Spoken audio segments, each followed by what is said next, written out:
নমস্কার, জয় মাতার। আমি অ্যাস্ট্রো হিমাংশু ভাগ্যের দুয়ার থেকে আপনাদেরকে জানাই আন্তরিক শুভেচ্ছা, ভালোবাসা। আজ আমি যে প্রেডিকশানটি করতে চলেছি, জাতকেরা হলে ডান হাতটিকে দেখুন আর জাতিকারা হলে বাঁ হাতটিকে দেখুন। এইটা হচ্ছে আমাদের রবির আঙুল, আর এটা হচ্ছে রবির ক্ষেত্র। এটা হচ্ছে বুধের আঙুল, এটা হচ্ছে বুধের ক্ষেত্র।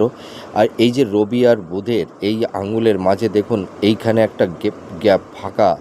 প্রত্যেকটা আঙুলের মাঝে দেখুন একটা ফাঁকা থাকে, গ্যাপ থাকে, তাই তো?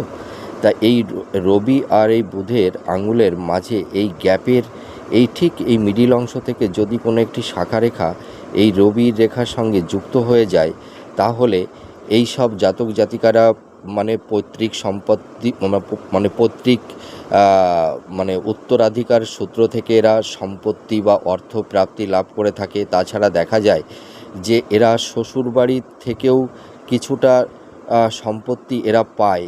তা সব ক্ষেত্রে না, কিছু কিছু ক্ষেত্রে এই রেখাগুলো থাকলে কিছু কিছু ক্ষেত্রে সেই সব জাতক জাতিকারা পেয়ে থাকে।